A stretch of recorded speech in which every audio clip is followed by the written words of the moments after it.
కడప జిల్లా కేంద్ర సహకార బ్యాంక్ చైర్మన్ పదవిని టీడీపీ ఏకగ్రీవంగా గెలుచుకుంది.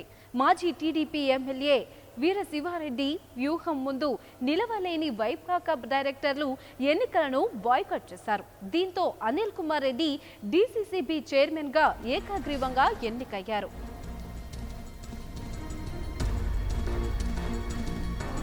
శనివారం జరగాల్సిన కడప డీసీసీబీ చైర్మన్ ఎన్నికల కోరం లేకపోవడంతో ఆదివారానికి వాయిదా పడింది.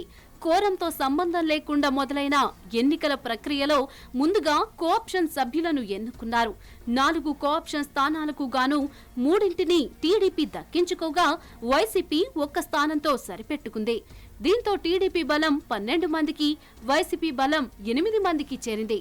ఇక చైర్మన్ ఎన్నికల్లో తమ అభ్యర్థి గెలవడం అసాధ్యమని భావించిన వైసీపీ డైరెక్టర్లు చైర్మన్ ఓటింగ్ నుంచి బాయ్కాట్ చేశారు.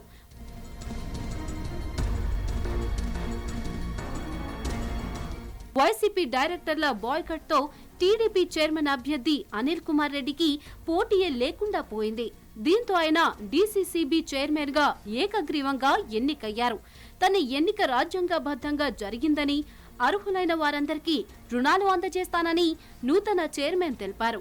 డీసీసీబీని టీడీపీ గెలుచుకోవడంతో కడప వాసులకు మంచి రోజులు వచ్చాయని, ఇక నుంచి రుణాల కోసం రైతులు ఇబ్బంది పడాల్సిన అవసరం లేదని టీడీపీ ఎంపీ సీఎం రమేష్ అన్నారు. అందరికీ సకాలంలో రుణాలు ఇప్పుడు ఇంతవరకు రుణాలు ఇచ్చింది ఏమి లేదు. ఇంతకుముందు పాలకవర్గంలో, ఇప్పుడు మేమున్న పాలకవర్గంలో చాలా యాక్టివ్గా రుణాలు ఇప్పించేదానికి ముందుండి ఆప్కాబ్ నుంచి త్వరితగతిన పూర్తి స్థాయిలో అందరికీ డైరెక్టర్ల అందరి సహకారంతో ఈ బ్యాంకుని విజయపథాన్ని నడిపిస్తానని మీకు అందరికీ సభాముఖంగా మీకు తెలియజేసుకుంటున్నాను. రైతులకు మంచి రోజులు జరిగేదానికి దగ్గరకు వచ్చింది. అలాగే ఏదైతే ఈరోజు అనిల్ కుమార్ రెడ్డి బాధ్యత తీసుకున్నాడో, రైతులకు ఏ విధంగా రుణాలు ఇవ్వాలి, ఏ విధంగా ఇస్తే బాగుంటుంది, ఇవన్నీ కూడా జాగ్రత్తగా చేసుకుని జిల్లాలో మంచి పేరు తెచ్చుకోవాలని ఆయన అభ్యర్థిస్తున్నారు. సొంత జిల్లాలో డీసీసీబీ టీడీపీ పరం కావడం జగన్ కు కోలుకోలేని ఎదురు దెబ్బని రాజకీయ విశ్లేషకులు అంటున్నారు.